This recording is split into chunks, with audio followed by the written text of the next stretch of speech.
I'm Andrew Graham-Dixon, and I'm an art historian. Is it a town or is it a piece of theatre? I'm Giorgio Locatelli, and I'm a cook. So the Sultana is really tiny, little aggressive little one, like a little Sicilian, eh? We both share a passion. This is real Baroque, yeah. This is decadent. A love. Whoa! An obsession. I've never seen anything like that. Her name? Sicilia, the Mediterranean island of Sicily. We've both been her ardent suitors for years. I love how layers of history have created a unique blend of art and architecture here. It's like winning the World Cup in archaeological That's exactly. And I adore her incredible flavor and no-nonsense approach to food. Here you are, 10 square meters, you could find all these ingredients. Here they are in front of you. But it's only recently we discovered that we share the same intense passion for the island. So we decide to team up and travel here together. This really is the Naked Chef. He is the real one. He's the real naked chef. In sharing our knowledge and our love for the island with each other, we hope to uncover even more of the secrets and treasures. The sadness. This was a hole in a nation. This was a hole in the heart of a nation. And the pleasures of our beloved Sicily. As a piece of sincere painting, it's fantastic. From simple, delicious food packed with incredible flavor, There you are. Perfection. To the truly jaw-dropping art and culture, a mirror to the exuberance and extraordinary history of its people.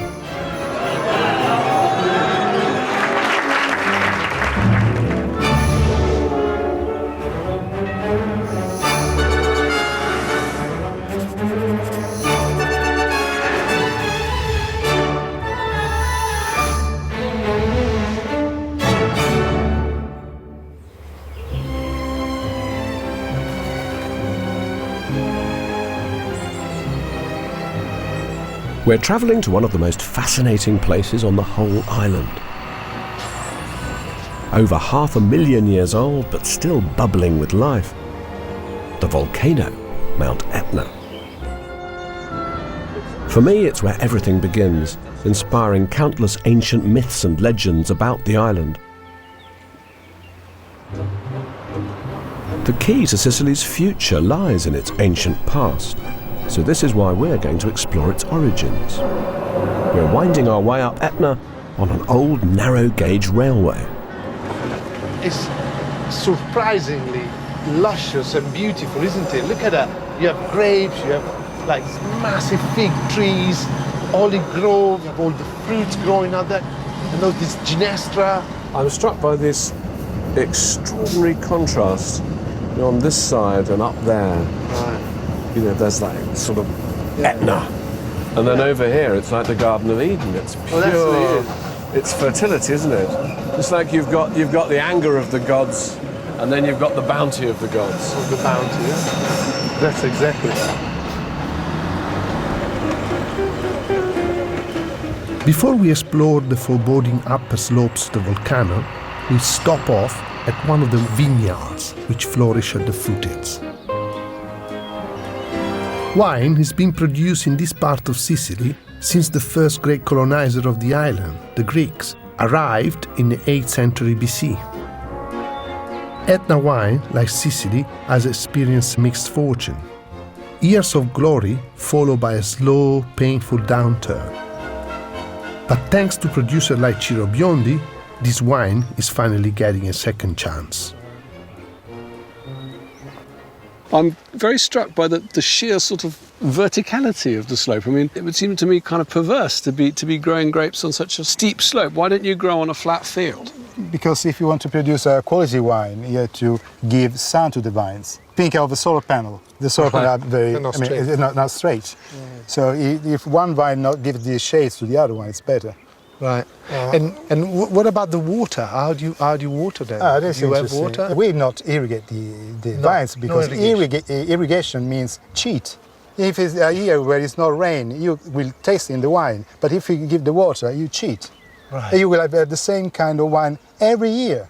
Right. The wine should be the result of a year of work and of the climate, and which should be always different. So, for example, if you have a dry year, Maybe it will be more flavor, more robust wine because it's been the heat have produced more alcohol rather than elegance that normally we got here. One thing that I noticed is so much different. Then you have thousands of butterfly, which, you know, when you go to Piedmont or something like that, there's no insect whatsoever. Because we don't use any chemical, because we are so lucky not to need this chemical spray in the vineyard. so you can make a wine that's sort of almost organic, even without having an organic necessarily philosophy. I don't want to say on the label that I'm organic, because I want to sell the wine because it's good. What's Giorgio doing? I was just thinking about, you know, you say it doesn't spray the leaves, so I was just thinking, like, you know, the Greeks used to cook with that, so maybe we should cook something with that. No? Yeah, why not?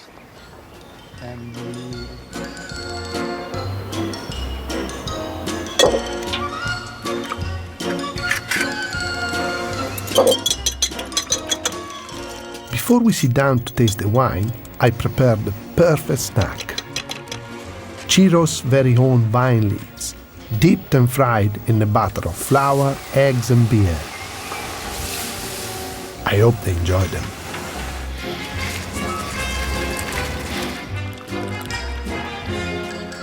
There's a lot of activity going on in the back. There you are. Hey, Taste these. be boiling hot. A little bit.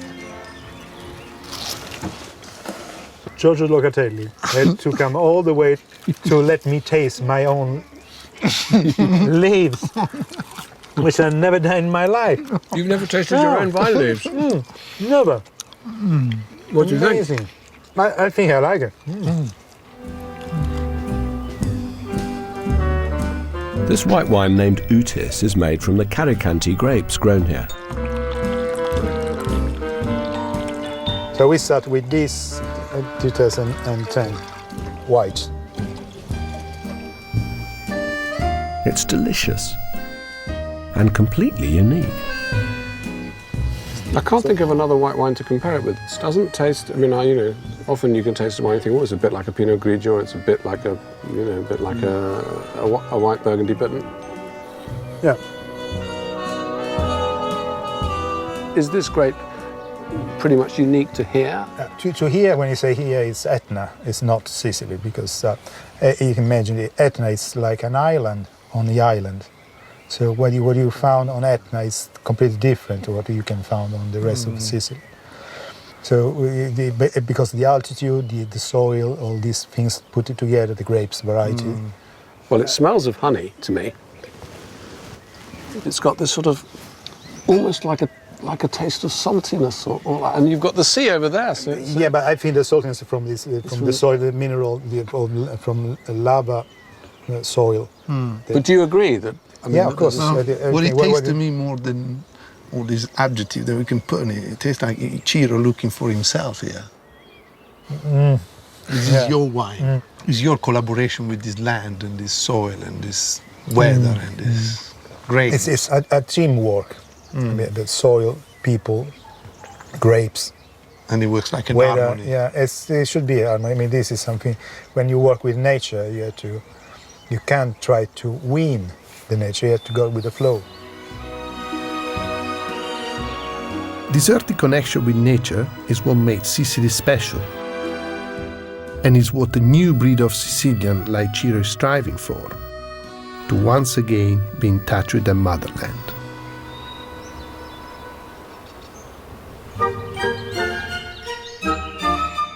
The next morning we set out to face the mountain. Sicily is full of paradoxes, but Etna captures one of the most extreme. The lushness of the foothills versus the convulsive force of the volcano. Locals think of the mountain as female, a great beauty with a seductive, dark side.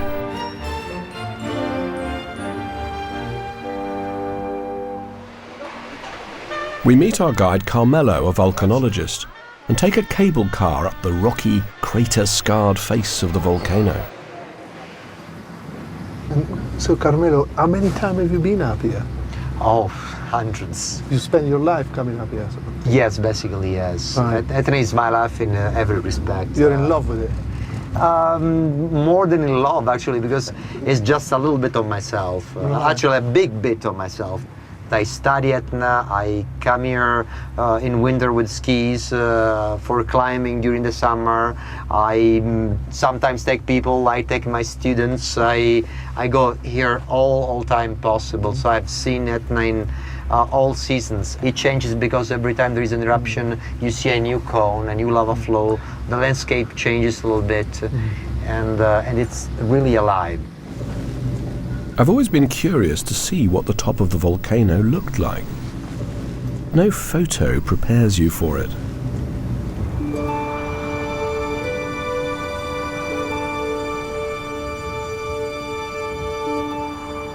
The sight that greeted us when we reached the summit was truly awe-inspiring.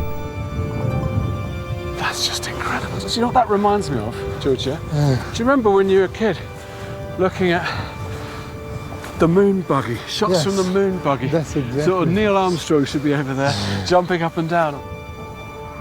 One of the most fascinating things about Etna is how this ancient mountain is recreated with every explosion, sometimes with dramatic otherworldly results.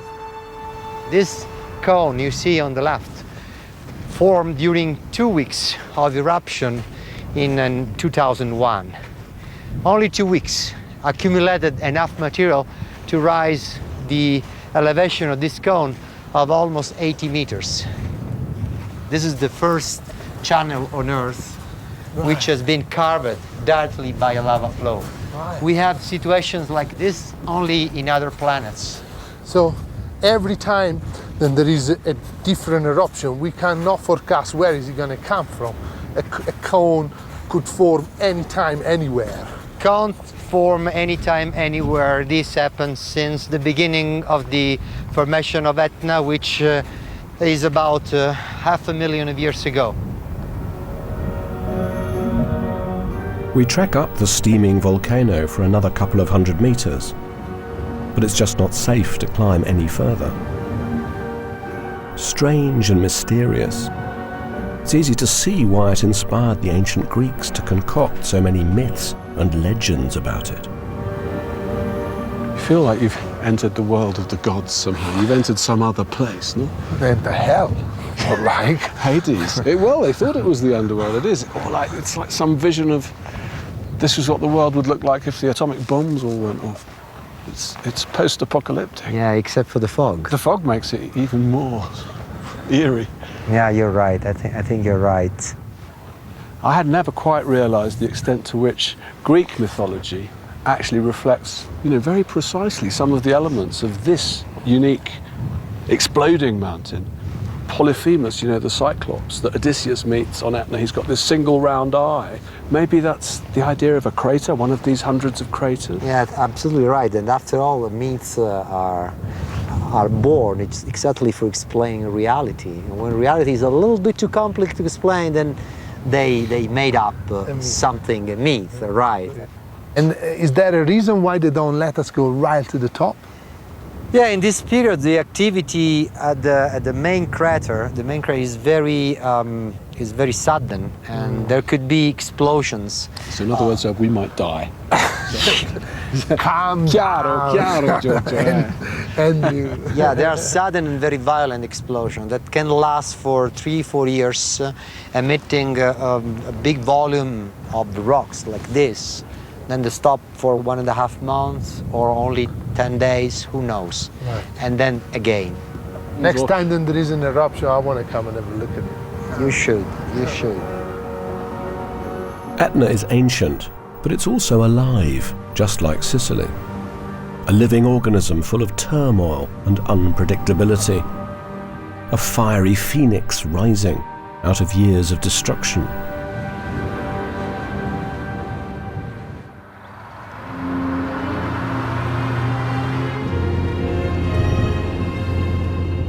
Travelling through Sicily today, you really do feel as if the island is experiencing a renaissance.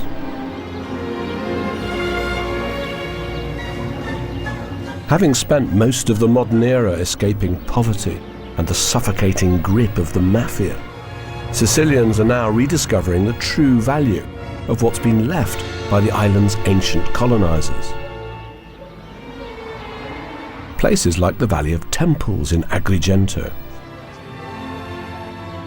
In the 5th century BC, Akragas, as it was called, was one of the richest of all the cities in the Greek Empire. And today, these breathtaking Doric temples, the finest outside Greece, attract visitors from all over the world.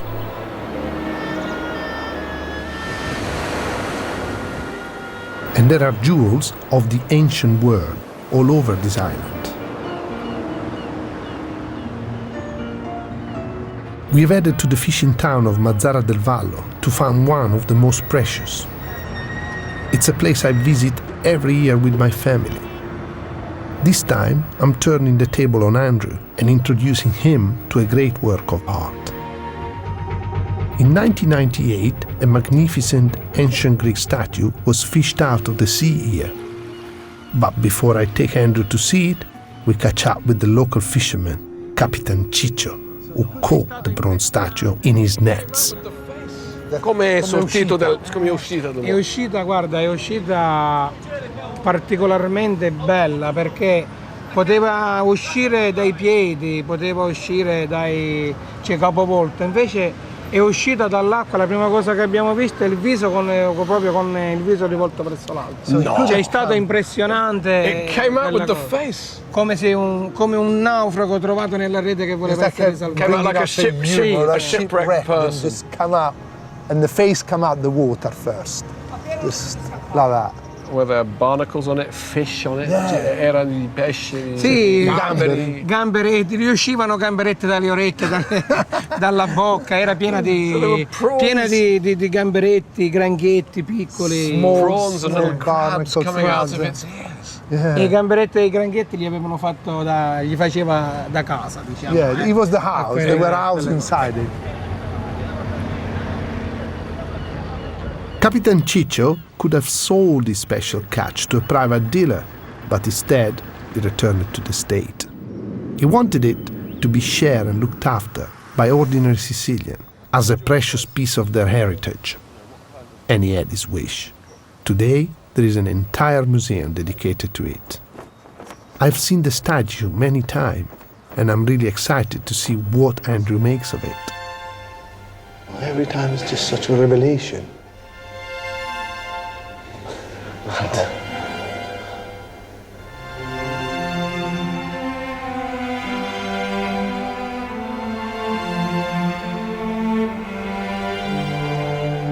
So it's been under the sea for 2,500 years. Yes. And it looks like he wants to swim out, doesn't he? He does. He looks like a diver swimming to the surface.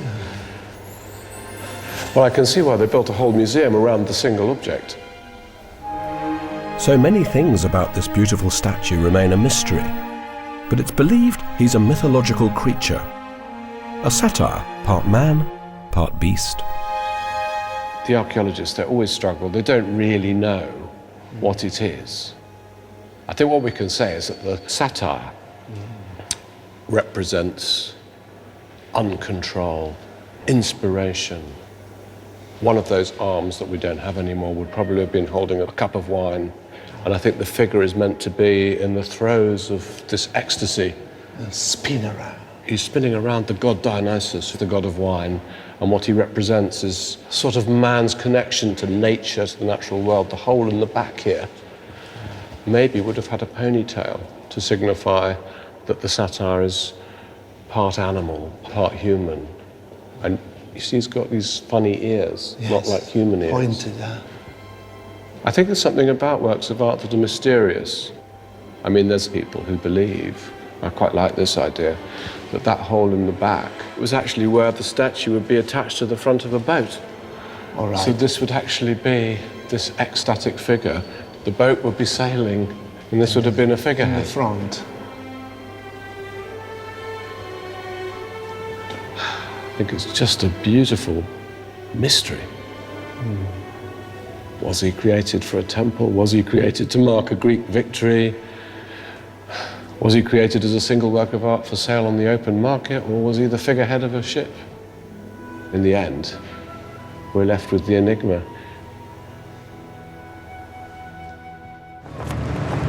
The sea around Sicily are full of treasure. I got another surprise up my sleeves for Andrew. It's at the docks, a few minutes walk away. The fishing port of Mazzara del Vallo is the most important, not only in Sicily, but all of Italy. And my friend Vincenzo is a skipper of a fishing trawler that hunts the most precious fish, the most sought after prawns in the world, the gamberi rossi, red prawns. Hi Vincenzo! Ciao! Come stai? Bene! Possiamo salire? Prego! Andiamo! Questo è Andrew. Ciao! Grazie. Ciao! Before we get a look at the prawns, he gave us a tour of the boat. Prego, accomodate! Oh, e Vincenzo, Dimmi. quando sei fuori a pescare, quanto tempo stai fuori? 2-3 settimane. They stay out 3 3, weeks. 4 weeks. 2-3 settimane. So these are the living quarters, or This the is called eating quarters. the cambusa. Questo qui ci dà il direttore di macchina. Prego, accomodate. What's this? Questa è una camera da letto? Questa è una camera da letto. This is his bedroom for 3 weeks. There's always a Madonna. C'è una Madonna lì. La Madonna dello Scoglio la The chiamiamo. Madonna of the Rocks. Even the boat has a patron saint. That's right. E dove è la cucina? C'è una La cucina, La allora, cucina? La cucina sta qua. Prego, Ok, accomodate. andiamo a vedere la cucina. Vieni. So what's this kind of funny contraption on the cooker? Well, this is Questo serve per yeah, this is useful for when the sea is rough. So you just unscrew that, move it up, close the pan in. So you're not going to end up with all the pasta on the floor. E cosa mangiate? You eat the prawns? Come normalmente la carne, ma i pesci non mangiano, i gamberi non mangiano. Naturally, they like to eat a steak since they've been dealing with fish all day. They like So they to- really, they Non don't... mangiamo tutti i giorni pesce, No, sempre in they chiaro. don't C'è eat la it. carne e c'è il pesce. Very little. But we want to see the prawns. Possiamo vedere the fish? Sì, prego, accomodate. He understood. What kind of Italian am I speaking to? Andiamo a vedere il fish. Possiamo vedere the fish. What is that? The gamberi rossi are a real delicacy. Meant to be eaten raw, they're frozen on board as soon as they are caught. Oh, they really are red, aren't they? They are absolutely beautiful. This animal lives at 600, 800 meters underneath the sea. And because the current is so strong, he really needs to swim. They kind of suffer. They have to work hard to be alive, you know. But how does the cool. current affect the taste of the prawn? I mean, Because the prawns has to work against the current. He has to suffer. So this is why is there always suffering involved in Sicilian food? What is that all about? Even the prawns have to suffer. So what am I looking for? What you're looking for is just, you know, is this absolutely sweetness that will come out of the prawns. I mean, now look at that. It's so beautiful. And That is a monster.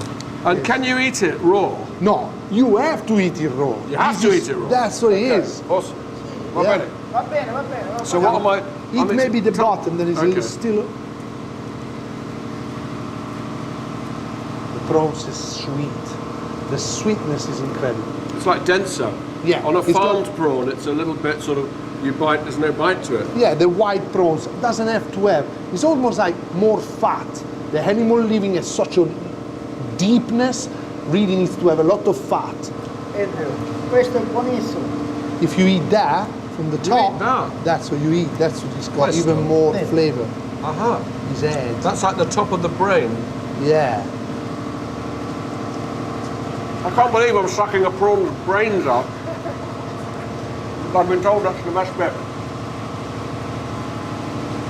It's an acquired. I think I prefer the meat. Yeah, preferisce la coda, ha detto. My buono.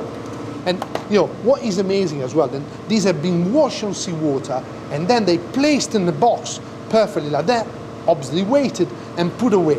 So wherever you are in the world and you receive one of these frozen, when you defrost it, you have a piece of the Mediterranean in the front of you. Literally, the water of them will be left there. It's water of the Mediterranean, and I think this is an exceptional way to to serve something like that. So the simplicity. You've got to be nice to Vincenzo so that he keeps supplying you, right? If Vincenzo stops fishing, I'm in trouble. Grazie Vincenzo. Grazie Vincenzo. Buona fortuna al mare. Grazie.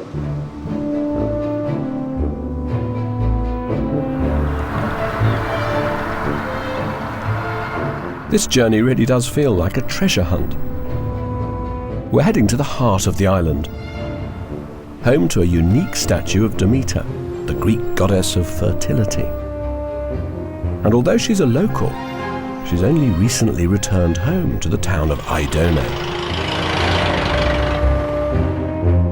This prized work of art had been looted from the ancient site of Morgantina nearby in the 70s and eventually sold to the Getty Museum in California. But when the Getty realized that she'd been stolen, they returned the statue to their rightful home. Davide, one of the curators of the town's archaeological museum, proudly introduced us to this long-lost treasure. Che bella. Bellissima. Very impressive. Yes. It's such a rare thing for a statue to come back. This idea of restitution, it's so unusual. And for the statue to have come back all the way from California to this little town, that's almost like a David and Goliath story. Yeah, you're right. When we found out that the trip of this statue was illegal, we tried to make this big step of the restitution. And we won. It's something very special, you're right. It must be a great feeling for after thousands of years of feeling ripped off completely. Suddenly, they got one over, not only got one over the Americans, which is really big for them, you know? What could be better than that? It's like winning the World Cup in archaeological terms. This statue is almost as old as the sculptures on the Parthenon in Greece. It's truly exceptional. How did they definitely establish it to the point that the Getty were prepared to surrender it? Because of the proof of the material. The limestone was the same of the other statues here. So it was a DNA evidence. So it is the archaeological equivalent of DNA evidence. You mean say that limestone has been geologically established as definitely, boom, X marks the spot? Exactly. And where do you think she stood? In the center of the Agora. So it's the main square of Morgantina, because it was representative for all the city. There's a mixture of the god, but also the human. Yes. It's very human. Exactly. It's human because of the body, and she's goddess because of the head. Face, yeah. What I think is amazing about the sculpture is the sense of movement. I mean, this is that time in Greek sculpture where suddenly you've got this tremendous sense of movement and energy. And in fact, from here, Giorgio, come here. Because I think only from here,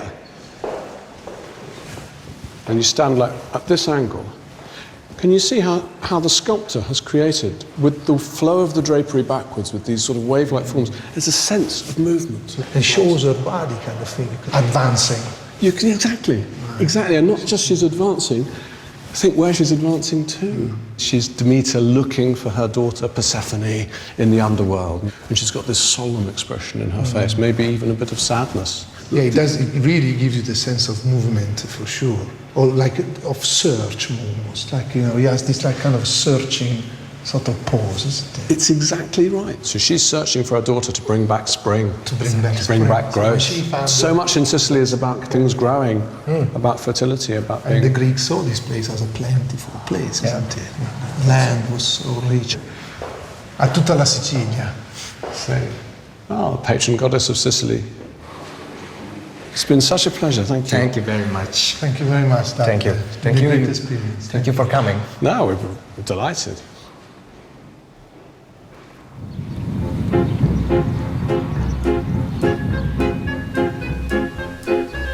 And the food of ancient Sicily is just as refined as the art. Back at our guest house, I treat Andrew to a recipe over 2,300 years old. It comes from a food guide called The Life of Luxury, written by a brilliant Greek Sicilian named Archestratos. If people think about Italian cookery, they always think about Apicius as being actually the main writer. Apicius was not the main writer. It portrayed very much the cooking of Rome. While, you know, Archestratus was just a couple of hundreds years before that. And to me, it really talks about what I'm talking about when we're talking about food, which is the quality of the raw ingredients, the knowledge. I tend to think of classical food, ancient food, as being quite heavily sauced and spiced, perhaps because they didn't have refrigeration and, you know, they were perhaps wanting to cover up certain things. But these guys is a purist.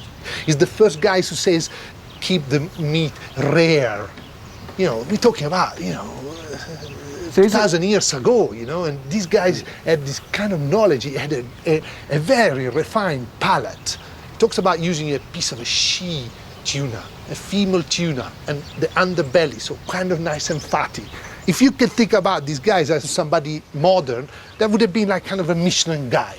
But instead of being interested in actually restaurant, he was interested on what town did what, fish what, grow what type of bread. He's almost like a philosopher of food. Yeah, I think he had a very heightened capacity of interpreting flavors. And, you know, the recipe is so simple, you can't, it's like, you know, you don't mess about at all. It's just a piece of tuna, a little bit of olive oil, and a touch of oregano, which would have grown completely like wild all over the island. What leaf are you using? Using fig leaves. Fig leaves will release some flavor. Also, some of the essential oil will help to flavor it, and it will keep it really moist. Look at the time for me, eh? Sure, yeah, I made a note. How long does it take? 6 minutes I will give it, yeah. We like it rare, don't we? We don't want it extra cooked. Okay, now it's roasting gently there. And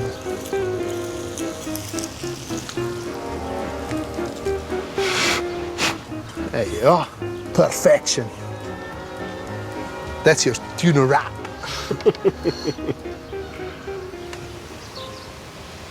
I guess that maybe this would have been cooked in the street. So you walk away with your fig leaves in your hand. Early Greek Sicilian takeaway food. Yeah. Grazie. So it's a nice, straightforward way of cooking, isn't it? Absolutely. It's nice and rare. This is pure food. So eat it like an ancient Greek, with the hand. Mmm. It's particularly nice in the middle. Yeah. No, it's really soft, but it's taken the flavour of the fire. Yeah. For me, food like this puts you in touch with the past just as vividly as any work of art. It's history you can eat.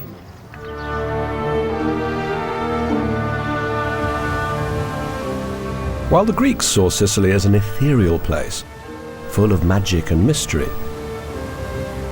the island's next great colonizers made Sicily their heaven on earth.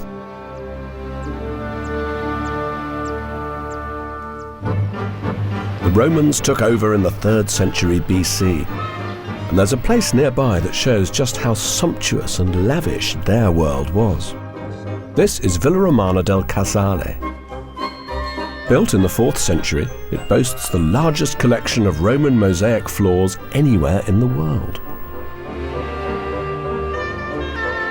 It's like walking into a painting, isn't it? The mosaics in here positively seethe with vivid detail, intricately designed, brilliantly executed. But there's one room in particular I want Giorgio to see. Now this is completely unique. There is nothing like this from the ancient world that survives anywhere else except here.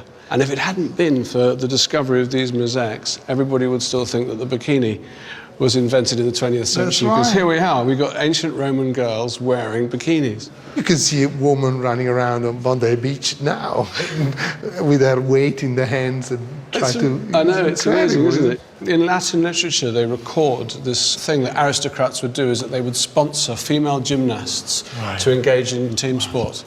And they think that's what this shows, so that these girls have all been competing in different sports.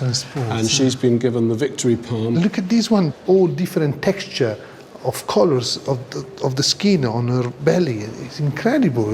It's a tour de force. Modelling of human anatomy in mosaic is about as hard as it gets. The archaeologists get very annoyed because the people who promote tourism here call them the bikini girls, and they say, no, they're not bikini girls, they're gymnasts. Nobody's sure who lived here, but they think it might have been the summer retreat of a Roman emperor. And there are some mosaic images here that certainly feel like a proclamation of Roman power on Sicilian soil. A statement they really were here to stay. I guess in part it was the Romans' way of showing anybody who came here that they had power over all the way from Asia to Africa. They could take whatever they wanted. These wild beasts in a way symbolised the reach of their empire. The detail of everything is just incredible how they managed to do something like that on a large scale like that. In some ways, very almost like naive art, because all the figures have got these, you've seen these sort of strange shapes, which you think, well, what is it? It's actually a diagrammatic version of a shadow. Right. So these people who sit, they look like they've got things attached to their feet. They're actually those meant to be their shadows. So I think this is one of the most spectacular rooms. Although the mosaics were first unearthed in the 19th century, it was 100 years before a complete restoration started in 1991. Peter and Eleanor are two of the army of conservators, painstakingly restoring the mosaics to their original splendour. And they've allowed us to take a sneak peek at the work still in progress. So, Eleanor, when you have the information, quando lei ha l'informazione, you can complete the shape, is that right? I bianchi, il colore un pochettino si abbassa e poi adesso non si vede, ma quando si asciuga fra qualche minuto vedete che quelli sono i bianchi che molto assomigliano a questi di qua. E aiuta molto ad uscire ancora. So she's matching the whites. The white at the moment, and then she'll just kind of like reread it after. It's a painstaking job, isn't it?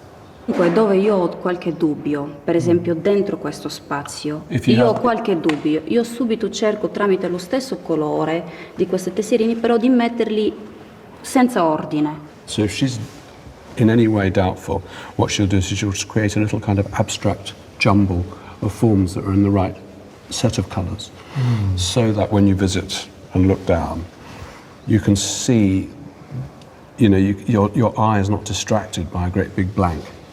Posso provare io a farne una? Certo. I'm gonna have to try to make one. I'm gonna contribute to this.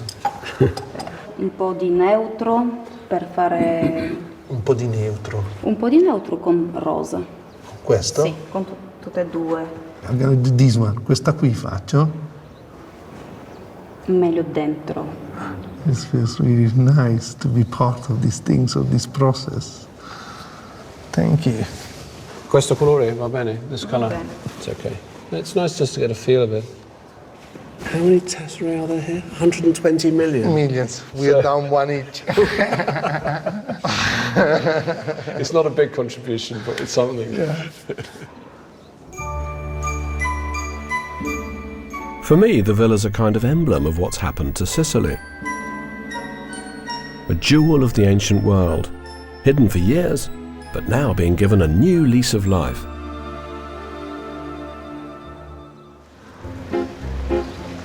And this renaissance extends to the agriculture of Sicily. The food produced here, like the art, is experiencing a revival of fortune. Sicily's colonizers exported the crops grown here for centuries. But with the rise of the mafia, it became more difficult to trade successfully with other countries. Now, that's changing, and one of the greatest success stories is the most Mediterranean of fruits, the tomato. We have come to Pachino in the southeast of the island, where today the region cherry tomato are its most prized export.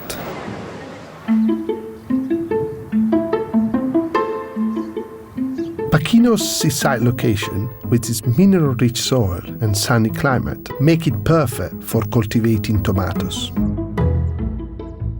Salvatore is one of the growers managing to capture the unique taste of this territory in the produce. Salvatore, che è il segreto? What's the secret di un pomodoro perfetto? È il lavoro intanto delle persone che si impegnano. Poi c'è il terreno che deve essere quello che è questo qua. Che una volta c'era un vulcano in cui c'è la forza del vulcano, della lava. Ecco, questa pietra già... You even got a piece of volcanic lava in there. Poi abbiamo un tipo di acqua che non è dolce, non è Type of water potabile, that's not too sweet, not too soft. No, it's kind of salty. c'è Una salinità superiore. C'è una salinità superiore che conferisce un sapore particolare. Like the salt water gives a certain taste. A certain taste. It's always good to have salt with tomatoes anyway, isn't it? And what really is amazing, it is like with the grapes, to keep the tree under stress, that really allowed you to have a superior quality tomato. So you don't want a tree that yields millions of tomatoes. Non vogliamo milioni di pomodori, vogliamo i Pomodori buoni. pomodori buoni.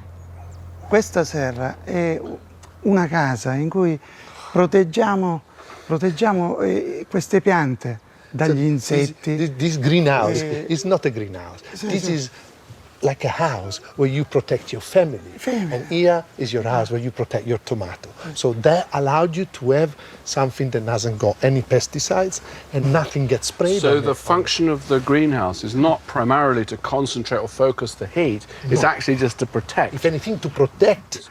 What would be the opposite end of this beautiful tomato? Would it be like some kind of Dutch tunnel full of water? Aiming for sides instead than flavor. So you end up with lots of tomatoes that kind of taste of water. They look all the same, they're perfectly looking on the look, but they don't have any flavor left to them. So each one of these is kind of, it's concentrated the flavour of that volcanic soil. So you're ending up with a kind of little Sicilian taste bomb. You're eating a piece of Sicily then. You literally are having a piece of Sicily. It tastes good. These produce are, I feel that somebody in London then can have access to a tomato like that. He can feel like he's spending an afternoon in Sicily when he's having lunch. So if you make pasta al pomodoro fresca with his tomatoes, that's a collaboration. That's not just a Giorgio dish. That's a Giorgio. 75% is his job, and only 25 mine. And I'm taking all the credit as well.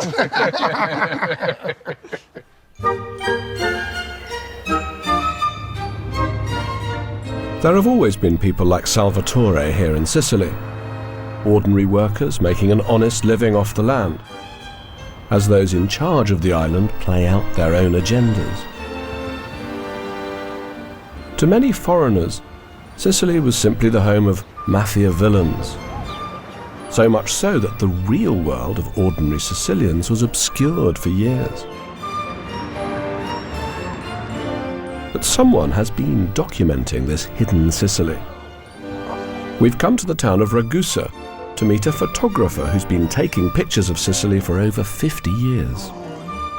Giuseppe Leone's pictures have won him many fans, including the fashion designers Dolce & Gabbana, who were inspired by his sensual pictures of Sicilian women. But what I find compelling about Giuseppe's pictures is how the changes in Sicilian life are captured in subtle ways. Solo che qui lo sviluppo è stato più veloce. E al posto di queste cose ormai non ci sono né le scale, ma ci sono strade piene di macchine. C'è una grande nostalgia per un periodo, per un mondo che era diverso, completamente diverso. It's nostalgic about this world. È come se fossero passati non 40 anni, ma 200 anni. And the boat is so small. And the risk that is taken to go out fishing is enormous. Again, it's like there's no radar, there's no nothing. It's just going out, getting the food and just bringing it back, and it's just so real. Pensate, in una strada lunga, è un paese questo di 5.000 abitanti, con una strada lunghissima pari a 2 chilometri, 3 chilometri. E la gente si siede nel centro della strada, così, nella maniera più aperta. Questa è una fotografia degli anni '80. this idea of living your life in the street, that the street is almost a public form of theatre. Quest'idea di ancora vivere in strada, portarsi la sedia in strada e sedersi per strada. È una cosa straordinaria, che era legata anche a un mondo di abitudini, di tradizione, molto legata al mondo arabo. It's almost like that's their bedroom, this is their living room. Andrew, I love this picture because it reminds me so much when I was little. And the people in the village would take all part of the wedding. Obviously, they all went to the celebration. So everyone in the village? Everybody would be out. Everybody would sit and wait for the sposa, the bride to come. Especially if the bride was from the village, everybody would be there watching it. I love this cast of characters. I mean, I really love the way he's used chiaroscuro. This way that the light has caught the bride and she looks so happy, and all the older generation are watching. He looks like maybe he's remembering the day he got married.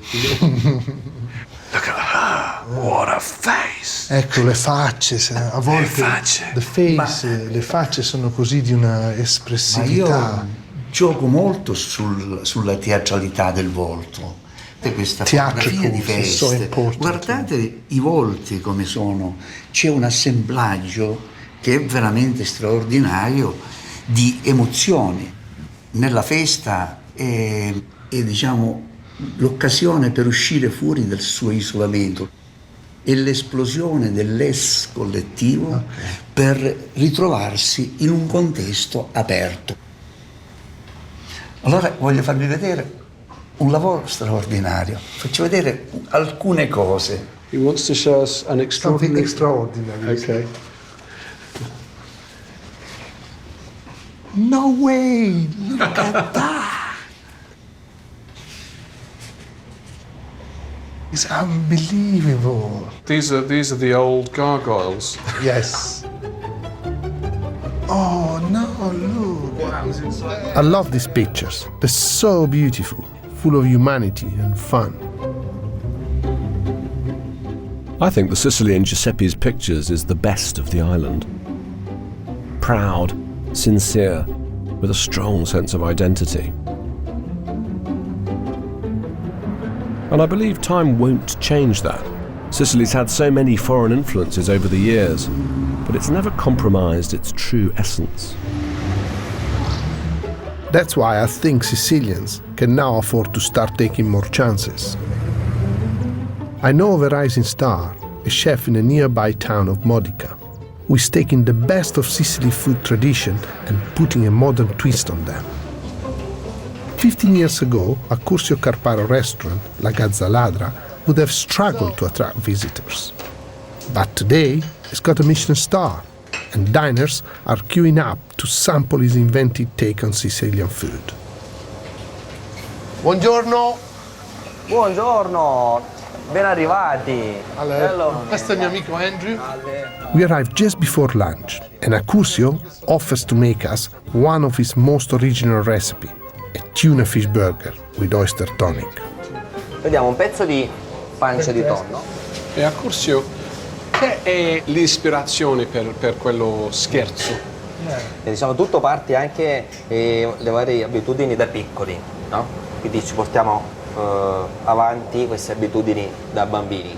E che cos'erano queste cose che amavi quando eri piccolino? Sì, beh, il panino con la mortadella, il panino con la Nutella. Food, street food again for Sicilian is important. Right. This dish may be inspired by Sicilian street food, just a simple panino like they've been making here for centuries. But the Accusio version has an ingenious modern twist. I assume this is the burger. No, in realtà sembra un panino, ma non è pane, ma è pesce. Okay, it's turning around. The bread of the panino, of the burger, is fish. So basically he's creating something that's going to fool my brain into thinking it's like a burger bun. That's exactly. We have this absolutely fish kick that will be incredible. The famous sesame seeds that you found in every bread. Adesso li mettiamo in cottura a vapore. Dammi il timer un attimo. Piatto. Ok. Poi dopo delle fettine di filetto di tonno. It takes the part from right to the tail, so hard. And so when you eat, when you're gonna eat it, you're gonna have a little bit of bite into that. It's a beautiful tuna, isn't it? It only took a few minutes to steam Accursio's burger bun, but it still didn't look like bread to me.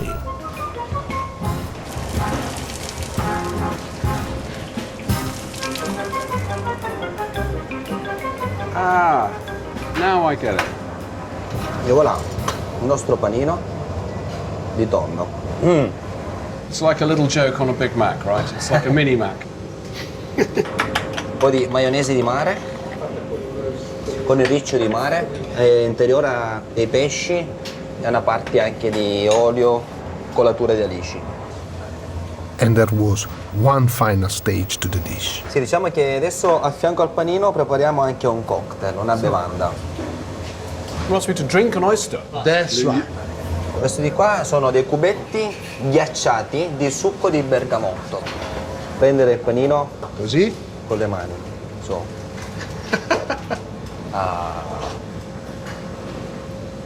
Tuffa di mare. Man!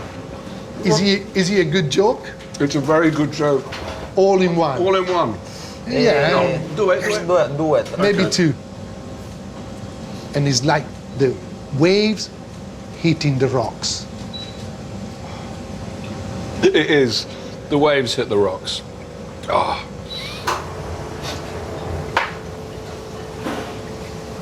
Accursio.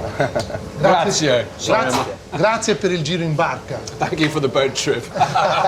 Andiamo, Giorgio. Grazie. Grazie, ragazzi. Grazie a voi. Grazie. Accursio managed to combine the old and the new so easily. He is the epitome of the new Sicilian, someone generating fresh ideas, but still keeping faith in their roots. On our trip, we've seen many positive stories like Accursio's, scattered all across the island. I think Sicily's reaching a turning point, and the islanders are finally understanding and appreciating the richness of their own heritage. I wonder what they can do to keep this new energy alive. For the final stop on the trip, we have returned to the capital, Palermo, where I think we may find the answer. We are visiting a prince at his Grand Palazzo in the city center. It's kind of unassuming doorway, isn't it? Yes. Hello. Buongiorno. Principe Bernardo Tortorici's family have been in Sicily since the 12th century. Ciao. Giorgio Locatelli. Thank you for having us. Who would imagine that that was here? Coming from that little street, and we never imagined something like that. I can't help my eye being drawn to this lady here. Is she one of your ancestors? Yes, she's a very important ancestor because she was so rich and so beautiful, as you can see. That but she's got character in her face. Very beautiful dress. It's a Botero of the 18th century. Botero, I love that. I wanted to know what the prince would make of our experience in Sicily. One of the things that struck me on this traveling that we've done, and this journey that we've done, was that I saw the youth, I saw the young people having this great passion on reclaiming their culture. I mean, we were in Aidone, and we saw this statue that is being reclaimed from the Getty Museum. And there was the young curator, and he was the whole town was proud, but the young curator that we met, you could see he was visibly proud, you know, that here we in Sicily have taken that back. It's like Sicily 1, America 0, we've got it back from the Getty Museum. The Aidone statue from the Getty Museum was to have back something beautiful, which was Sicilian. So I'm sure that when a Sicilian has back beauty, he is proud of his territory, of his country, because we produce beauty, always. In art, and the territory is beautiful, the sea is beautiful, the sun is beautiful, the food is beautiful. Sicily must go after his beauty. All the contemporary art, all the food, all the beautiness that we produce must be the sense of the future of Sicily. So the answer for Sicily is look at what you got, or for the youth is look at what you got, look at your beauty and try to do it better, to grow with these things. Build. You have these things, grow yourself and grow these things. Well, Principe, it's been a great pleasure to talk to you, and we hope that this Our audience with the Prince confirmed everything we'd seen and experienced on our trip. This place is a truly unique cornucopia of tastes, cultures and influences, but above all a place of incredible beauty. We're spending our final evening in Sicily down by the seafront. The perfect place to get away from the intense summer heat of the city. I feel I've seen sides to Sicily on this trip I've never witnessed or even thought about before. And that's because Giorgio and I teamed up and came here together.